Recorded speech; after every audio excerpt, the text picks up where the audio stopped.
Monsieur Gaspard, ça fait combien de temps que vous êtes au centre d'accueil universel? Je suis ici depuis décembre 2010. Comment vous étiez avant d'arriver au centre d'accueil universel? J'étais tout simplement dans une situation de perdu. Perdu? Oui, perdu. Dans quel sens? Dans quel domaine de votre vie? Dans ce sens que j'avais le sentiment, et c'était le vécu, qu'il y avait un esprit de mort dans ma famille et que ma famille ne pouvait plus du tout s'en sortir. Et je suis convaincu que si jamais je n'avais pas rencontré Dieu, eh bien, vous ne m'auriez jamais rencontré, vous ne m'aurez pas vu. Nous avons perdu 2 enfants. 2 enfants? Oui, 2 enfants. Un à l'âge de 9 ans et l'autre à l'âge de 20 ans. Celle qui nous a complètement déstabilisés, c'est celle qui s'est produite pour celui qui avait 20 ans. Quand cette situation est apparue, même nous-mêmes, on s'est trouvé absolument perdus. Et à partir de ce moment-là, tout le monde s'est éloigné de nous. On a perdu le contact. On a dit que j'étais dans une secte avec ma famille, que le fait que je travaille dans un grand groupe bancaire, c'était, disons, un compromis que j'avais fait pour vendre ma famille ou des choses comme ça, et que finalement c'était le résultat de quelque chose qui n'avait rien à voir avec une condition normale. Et dans cet état, vous êtes arrivé à l'église? Oui. Et vous-même, comment ça se passait avec vous-même? Ce qui se passait avec moi-même, moi j'étais convaincu que le Dieu que j'ai rencontré, j'essayais de servir avec mes moyens de bord, n'était pas un Dieu qui pouvait nous abandonner. Et que malgré cette situation. Malgré cette situation. Ma femme était complètement dévastée. Tout le monde était perdu, les autres enfants étaient perdus. Mais je me disais, nous étions dans cette église-là. Moi, je n'ai rien contre cette église qui m'a d'ailleurs beaucoup apporté. Et j'en rends témoignage ici. La seule chose qui me venait à l'esprit pendant tout le temps que je priais, cette pensée m'a conduit à me dire, il doit y exister une église qui s'occupe de ce type de problèmes qui nous dévastent. Donc il faut que je la trouve. Comment vous avez trouvé le centre d'accueil? En fait, moi, c'était devant mon travail. Alors, j'étais en train de raconter à une collègue tous les problèmes que je traverse. Et quelqu'un m'a tendu le semeur. Et je suis venue un jour, donc je suis restée là-bas derrière. Donc, j'ai écouté. Je suis rentrée, je lui ai dit, je pense qu'on a trouvé notre solution. Et là, monsieur, qu'est-ce qu'il est arrivé une fois que vous étiez déjà à l'église? Lorsqu'on est arrivé à l'église, on a constaté que l'église était équipée pour nos problèmes. Parce que moi, sincèrement, je connaissais pas les problèmes liés à la sorcellerie, liés à la jalousie, liés à tous ce genre de choses. Et en fait, je n'avais pas conscience que le diable existait réellement. Et arrivé ici, avec les propos, surtout avec la prière de délivrance de vendredi, je me suis rendu compte que finalement, ce qui nous arrive est forcément spirituel. Donc, j'ai trouvé que finalement, le problème pouvait être résolu. Je fais les chaînes de prière. Vous avez cherché votre délivrance au sein de la famille, vous-même, votre santé, votre vie financière, votre famille aujourd'hui. Comment ça se passe? Votre vie professionnelle, enfin? Mais dans ma vie professionnelle, c'est passé une fois quelque chose, parce que bon, moi je priais jamais pour ma vie professionnelle. En fait, je priais toujours pour mes enfants, pour la famille, qui nous préoccupait énormément. Mon responsable est venu me voir en me disant la DRH voudrait vous rencontrer. Donc je suis allé. Mais je m'attendais à ce qu'ils me disent vous faites partie de l'eau qui va s'en aller. Mais alors que quand je suis arrivé là-bas, ils m'ont dit monsieur, en regardant votre dossier, on a constaté que vous n'avez pas fait l'objet d'une augmentation ni d'une promotion depuis déjà quelques années. La promotion m'a été proposée comme ça, sans que j'ai demandé. Et finalement, toute l'amélioration. Dans votre famille aujourd'hui, comment ça se passe entre vous, votre épouse, les enfants? Déjà, j'en profite pour vous dire que Dieu m'a donné la plus belle femme que j'ai jamais eu l'occasion de rencontrer. Nous sommes mariés depuis, je crois, 31 ans. Mais vous êtes toujours dans la lune de miel? Oui, tout à fait. Moi, c'est comme si c'était hier. Oui. Voilà. Je suis aujourd'hui dans la situation où si jamais je venais c'est-à-dire ce qui m'arrivait aujourd'hui, je suis maintenant équipé parce que maintenant, je connais un peu mieux qui est Dieu. Et je sais que si je m'appuie entièrement sur lui et que ma vie est sur l'autel, eh bien, si je perds quelqu'un, je dis, c'est lui qui sait ce qu'il fait. Mais moi, je ne me lasserai plus, je ne serai plus complètement tourmenté, je ne serai plus abattu. Si je suis agressé, si je suis attaqué, s'il y a quelque chose, je sais que je dois tourner mes yeux vers celui qui m'apporte la solution. Donc j'ai plus de sérénité, j'ai plus de confiance. Et donc, je ne suis plus terrassé ni bouleversé par les situations qui peuvent m'arriver. Et madame, C'est pareil. vous vous sentez bien à côté de votre chérie? Ouais, nous nous sentons bien. De toutes les façons, on a été unis parce que sinon, les problèmes que nous avons eus, si on n'était pas unis, on se serait séparés. Parce que quand tout le monde vous abandonne, les amis vous abandonnent, la famille vous abandonne, c'est très difficile.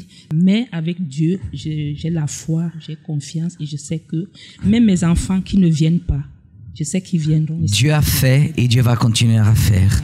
Continuons comme un témoignage. Merci beaucoup, M. Gaspard. Dieu vous bénisse. Merci beaucoup. Amen, Église.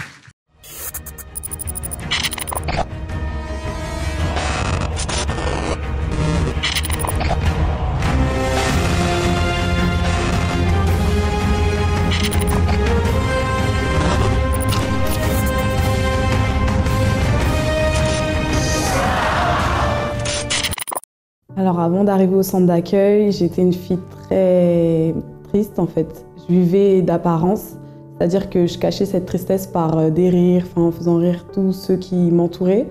Mais au final, quand je rentrais, quand je me retrouvais seule, c'est là où je me regardais, je me disais mais en fait c'est pas ce que je suis. Et à travers cette tristesse en fait, j'ai commencé à créer en fait un monde à moi qui me faisait tellement souffrir, mais en fait je trouvais pas un moyen d'être aidée. Que ce soit l'alcool, la drogue, les sorties avec les amis, les garçons. Et en fait, tout ça, ça m'a pas comblée. Ça a fait que empirer, en fait. Ça m'a fait encore plus souffrir parce que, en ayant connu ces garçons, en fait, j'ai commencé à manquer de confiance en moi. Je me comparais aux autres et au final, j'ai rien trouvé de bon dans tout ça. J'avais la haine contre mon père parce que c'était une personne très droite, stricte. Il était très dur, que s'il se passait quelque chose, directement, il en venait aux mains. Pas forcément avec moi, mais avec... En fait, moi, j'ai vu et ça m'a traumatisée, en fait. Et du coup, pour moi, j'acceptais pas, vu que j'étais jeune. Pour moi, on devait vivre la vie comme on le voulait. Et du coup, j'ai créé cette haine, en fait. Alors, j'ai commencé à créer à ressentir cette tristesse vers l'âge de 10 ans, si je puis dire.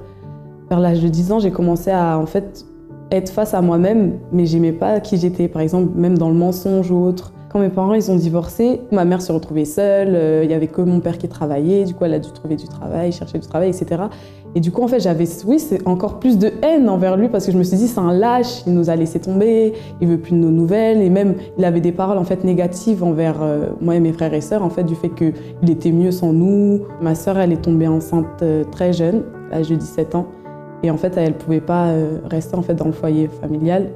Du coup, c'était un peu mon repère. C'était celle qui aussi m'écoutait sans connaître véritablement ce que je vivais en moi, mais qui était là pour me conseiller, pour me suivre quand même, pour pas que je puisse prendre la même voie qu'elle, mais au final, je me suis retrouvée encore plus perdue. Alors, j'ai connu le centre d'accueil par la cousine d'une amie, en fait, qui m'a invitée. Et je me souviens que ce jour-là, ils avaient demandé aux personnes nouvelles de venir devant. Et du coup, quand je suis venue devant, c'est comme si c'était... j'avais reçu une marque et c'était là où ça allait commencer en fait. Et depuis ce jour-là, en fait, j'ai commencé à me lancer. C'est-à-dire que j'ai commencé les chaînes de prière, surtout le vendredi, pour ma délivrance. Et c'est là où en fait, j'ai manifesté cette tristesse en fait. Toute cette tristesse, j'ai persévéré dans la délivrance pour enlever aussi cette haine que je pouvais avoir, toutes ces choses en fait qui me tuaient en fait à l'intérieur de moi que je ne savais pas qu'ils existaient. Donc je venais aussi le mercredi pour véritablement savoir qui était Dieu, qu'est-ce qu'il voulait pour moi et qu'est-ce que moi je devais avoir de lui en fait. J'ai fait des jeûnes de Daniel, des campagnes d'Israël. En fait, je me suis dépouillée tout, je me suis dit j'ai plus rien à perdre en fait là dans la situation dans laquelle je suis, je veux plus être celle que je suis. Et du coup, j'ai laissé le maquillage. Pourquoi le maquillage? Parce que en fait, je me suis rendu compte que je me cachais derrière ça. Que en fait, je m'assumais pas en quelque sorte. Du coup, je me suis dit, tiens, mon Dieu, ça c'est le plus difficile, je te donne parce que voilà, je veux en finir avec cette personne que je ne suis pas. La Victoria d'aujourd'hui, c'est la vraie. C'est la vraie Victoria parce que ce sourire même que j'ai aujourd'hui, c'est véritablement ce que j'ai en moi. Je suis plus triste, je suis plus dans les vices, parce qu'en fait, j'ai plus besoin de ça. J'ai plus besoin de ça pour vivre, ni même pour avoir cette joie, parce que c'est Dieu qui me comble, en fait. C'est Dieu qui me donne tout ça. Et même ma sœur, qui en fait était mon repère, est finalement plus mon repère, parce que maintenant, c'est Dieu mon repère. C'est par lui que tout vient. J'ai pardonné à mon père. C'est-à-dire que maintenant, voilà, c'est vraiment mon père, je le vois comme mon père. Si j'ai un projet ou autre, il est là pour m'accompagner, il veut tout savoir de ma vie. Et moi aussi, j'ai plus de facilité à communiquer avec lui, avec ma mère aussi. J'ai pris mon indépendance pour véritablement avancer et savoir que j'avance pas seule, avec Dieu surtout. J'ai pu trouver aussi du travail. Après cette campagne, j'ai trouvé du travail en alternance. En fait, je cherchais pendant tous ces mois-là où j'ai fait le jeûne, la campagne. J'avais pas de travail et c'était cette alternance que je cherchais. Et du coup, après la campagne, après le jeûne, c'est là où j'ai trouvé en fait cette alternance. On m'a rappelé comme ça. D'un coup, j'étais pas prévenue et j'ai commencé et je suis très contente. Le centre d'accueil, c'est pour moi une opportunité de changer de vie, de pouvoir avoir une nouvelle histoire. Chers amis, soyez les bienvenus dans cette émission et c'est un plaisir de vous retrouver ici aujourd'hui. Et j'aimerais vous inviter, si vous le désirez, vous allez préparer en ce moment votre verre d'eau que nous allons bénir tout à l'heure en fin d'émission. Vous savez, nous allons faire la prière en votre faveur, malgré tout ce que vous traversez comme lutte, comme difficulté. Sachez que Dieu est là et qu'il désire vous aider. Nous allons donc faire cette prière afin que Dieu vous donne la force, parce que nous avons besoin de force au milieu des problèmes pour résister, pour persévérer, pour lutter et pour obtenir une véritable transformation. Vous allez voir en ce moment le témoignage, ce cas véridique, l'histoire de M. Grégoire. Vous allez voir comment, à travers la foi, il a pu vaincre les difficultés qu'il traversait dans sa vie. Lorsqu'on vous parle que la solution est la foi, c'est parce que la foi fonctionne. Voyez ce qui est arrivé alors dans la vie de M. Grégoire. Avant d'arriver au centre d'accueil, j'étais, je ne peux pas dire alcoolique, mais je prenais de l'alcool. J'avais une vie mondaine, c'est-à-dire fréquentation, boîte de nuit et autres. Pour moi, ça me donnait un peu de plaisir, de bien-être. J'oubliais mes problèmes. J'ai connu le maraboutage parce que quand j'étais chez moi au pays, je faisais des affaires, donc je voulais que ces affaires prospèrent plus. Je me dis, quand tu arrives, tu as un visa, d'accord, et arrivé à un moment, tu n'as plus de papier sur toi, donc il faut lutter pour avoir les documents, pour être régularisé. Ça, c'était toute une bataille, toute une lutte. Donc c'est ce moment de régularisation qui a été vraiment assez difficile pour moi. J'ai connu le centre d'accueil par le biais d'un ami qui a connu le centre d'accueil depuis le pays. Et connaissant la vie que je menais, m'a dit que pour m'en sortir, il n'y avait que le centre d'accueil qui a changé sa vie, qui pouvait changer aussi la mienne. Comme je luttais depuis un certain temps, pas de solution ni rien, j'ai dit pourquoi pas. Avant de connaître le centre d'accueil, des lieux dits religieux traditionnels, je fréquentais, mais c'était complètement différent. J'ai fait des chaînes de prière, j'ai fait des défis, j'ai fait des propos. Campagne d'Israël, il fut un moment, j'ai fait plusieurs campagnes, mais il y a une campagne qui m'a vraiment fortement frappé, c'est la campagne de Gédéon. Quand j'ai fait cette campagne-là, ça a vraiment bousculé, changé le cours de ma vie. Mais dans un premier temps, j'ai fait une campagne pour changer mon intérieur. J'ai conquis plusieurs choses, notamment la transformation, ma transformation intérieure. J'ai eu l'expérience, j'ai eu la rencontre avec Dieu, le baptême du Saint-Esprit. J'ai eu plusieurs expériences dans la vie sentimentale qui n'ont pas abouti. J'ai fait une campagne pour que Dieu me prépare une personne. Et c'est après, 8 mois plus tard, que j'ai rencontré la personne, effectivement, que Dieu m'avait préparée. Au niveau professionnel, moi qui avais les petits boulots par-ci par-là, j'ai fait une campagne où j'ai rencontré une personne. Je ne savais pas que ça allait véritablement être l'apothéose, mais j'ai commencé petit à petit avec une personne qui avait des sociétés, mais qui était en fin de vie qui avait besoin d'un accompagnement.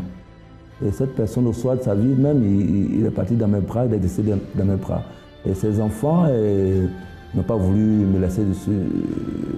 Parce que quand on s'occupe d'une personne, généralement, quand vous vous séparez, le contrat est terminé. Donc ils m'ont dit non, on a une société, la société de nos pères dont on s'en occupe. Alors, tu as donné un bon témoignage, tu es resté avec nous à de bons termes. Alors, on va changer de contrat. Hein?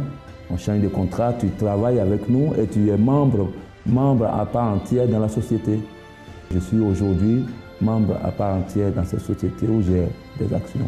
Je suis heureux, réaliser une vie financière bien, une bonne famille et puis surtout heureux avec la paix de Dieu. Le centre d'accueil m'a permis de rencontrer Dieu, de connaître Dieu.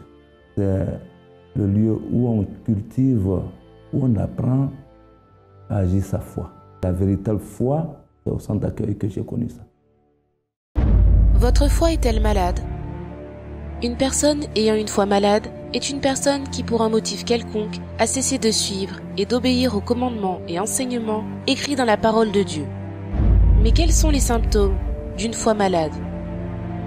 Le doute, le découragement, la tristesse, les mauvais yeux, la désobéissance, l'infidélité, le manque de prière et de communion avec Dieu sont quelques-uns des nombreux symptômes qui peu à peu affaiblissent notre foi.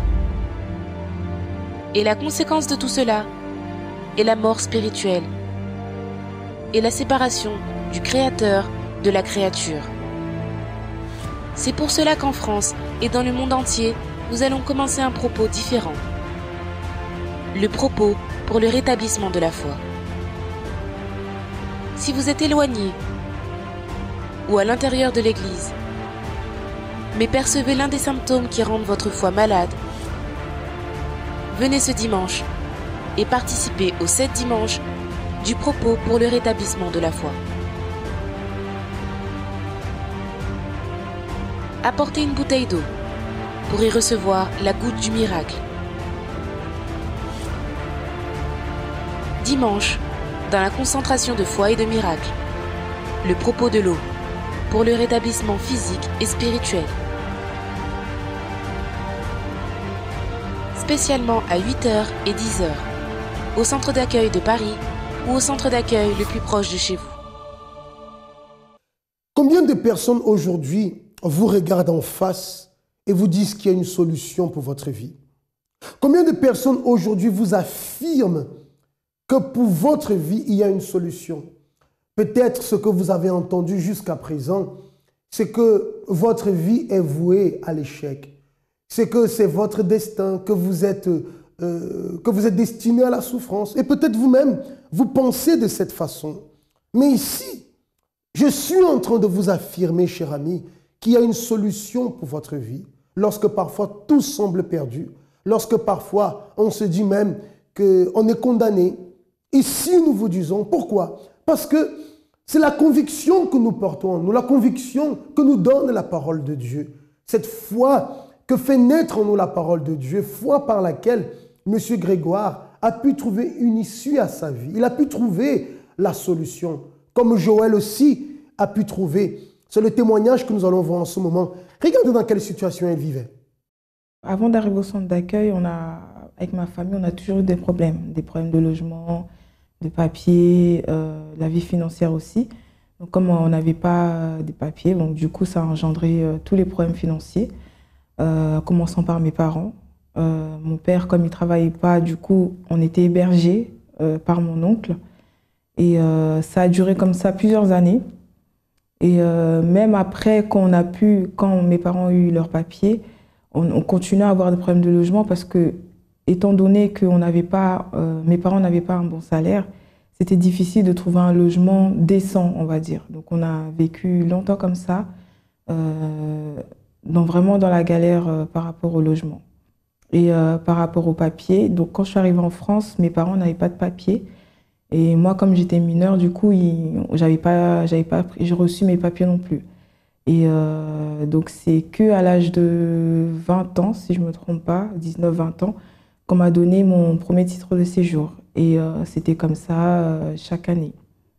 Et par rapport à ma vie financière, donc ces dernières années, j'ai commis beaucoup d'erreurs, ce qui a fait que j'avais beaucoup de problèmes. Ma banque s'était bloquée, j'étais même fichée à la Banque de France plusieurs fois à cause des chèques qui passaient pas. Enfin, c'était vraiment beaucoup d'embrouilles dans ma vie financière.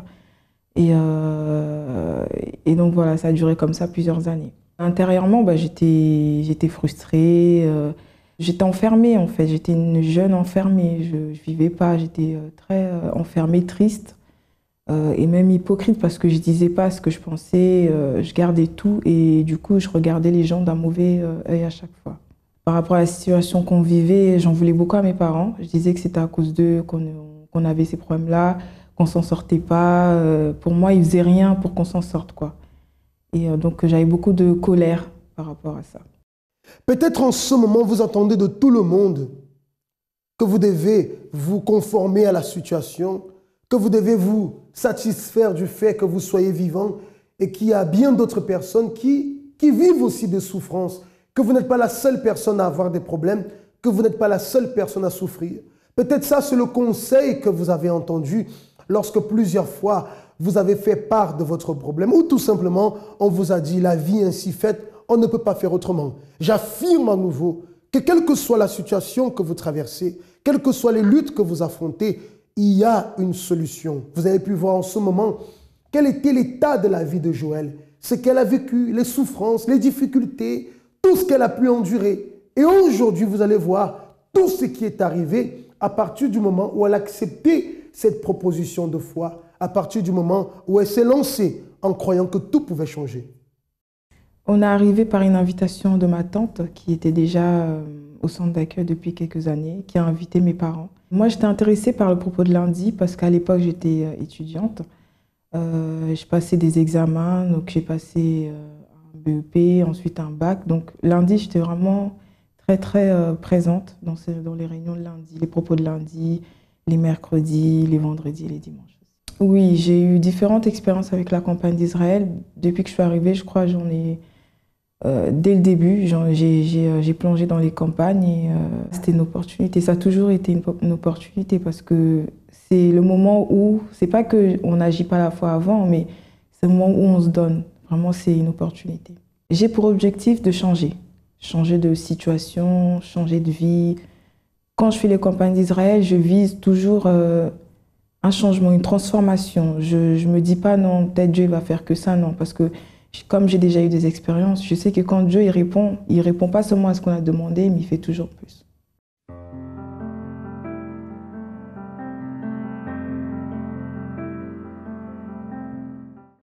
Alors aujourd'hui, je suis toujours surprise de ce que je vois après ces campagnes d'Israël, parce que je me mets au défi, je mets Dieu au défi et il fait des choses extraordinaires que je ne m'attends même pas. Déjà, ma famille et moi, on est sortis de ces problèmes de logement. On a perdu un logement, on en a eu 4. Donc, c'est-à-dire que mes parents, ils ont eu leur logement, mes sœurs et moi-même. Et aujourd'hui, quand les personnes nous voient, les personnes qui nous connaissaient avant, quand ils voient la situation qu'on a aujourd'hui, ils s'étonnent. Ils disent, mais comment vous avez fait? Montrez-nous, qu'est-ce qui s'est passé? Même j'ai de la famille qui venait aussi à l'église avant, qui était partie. Après, ils nous reviennent et disent, mais je veux revenir à l'église parce que ce que Dieu il a fait, c'est merveilleux. Et par rapport à ma vie financière, Dieu m'a permis de sortir déjà de la Banque de France. Il m'a permis de sortir des dettes que j'avais aux impôts, les dettes de loyer et tout. Il m'aide à sortir de là. Et dernièrement, j'avais fait une demande pour ma naturalisation. Déjà, j'avais fait une demande pour avoir la carte de 10 ans, parce que j'ai toujours eu la carte de séjour d'1 an. Ça a été refusé. Et 2 fois, ça a été refusé. La deuxième fois, ça m'a révoltée. J'ai dit, comment ça se fait? J'ai tous les papiers et tout. Pourquoi ils ne veulent pas me donner ma carte de séjour de 10 ans? Et c'est comme si Dieu il me disait, mais parce que je veux te donner plus. Toi, tu demandes ça, mais moi, je veux te donner la nationalité. Et c'est là que j'ai pris ma décision. J'ai fait mon dossier pour demander la naturalisation. J'ai envoyé, j'ai fait toutes les démarches. Personne ne savait dans ma famille, même mes parents ne savaient pas. J'ai réussi à procurer tous les papiers. J'ai envoyé. Encore une fois, ça n'a pas marché. Mais c'était dans le propos, on a fait un propos de reconstruction. Et par rapport à ça, j'ai relancé ma demande parce qu'ils avaient dit j'avais un droit au recours, donc j'ai relancé. Et donc là, dans la dernière campagne d'Israël, j'ai pris mon enveloppe pour faire la campagne d'Israël. Et Dieu m'a donné la direction de relancer le service qui s'occupe de ça pour savoir où s'en est ma demande. Et donc là, j'ai eu confirmation que ma demande a bien été acceptée. Donc là, dans quelques jours, j'aurai ma nationalité française. Je sais qu'il n'y a aucun problème qui peut résister. Donc ça veut dire que dès que je rencontre une situation difficile, un peu difficile, je sais à qui m'adresser directement. Je sais que c'est par la foi que ma vie elle change, et je sais que Dieu il est là pour me donner la force d'avancer. Donc il n'y a plus de tristesse, il n'y a plus de renfermement ou quoi.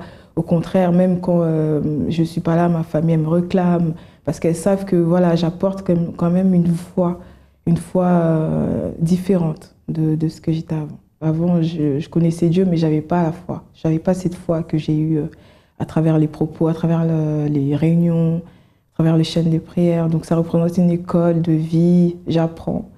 Et une université, enfin je ne sais pas, c'est le lieu qu'il faut pour avancer dans la foi.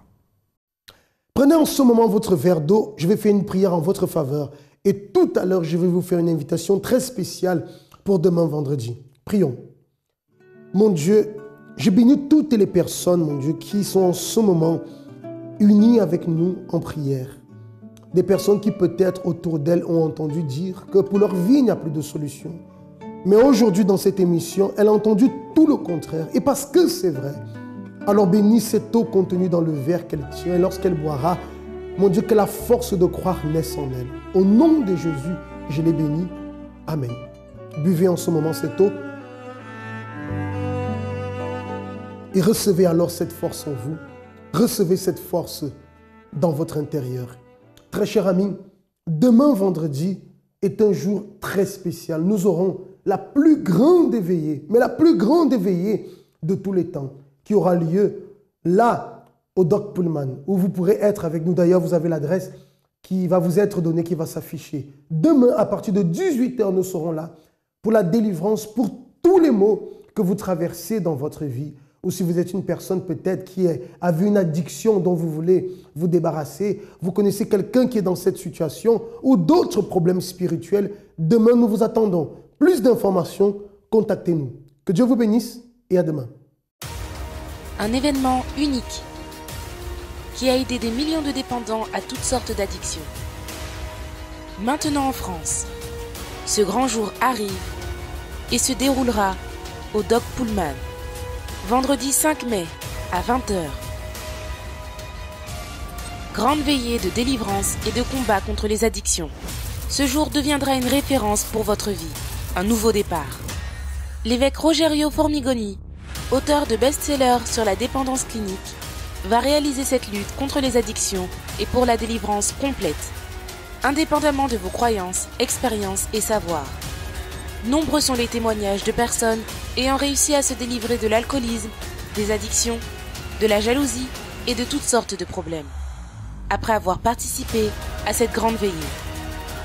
L'opportunité vous est donnée. Grande veillée de délivrance et de combat contre les addictions. Vendredi 5 mai à 20h.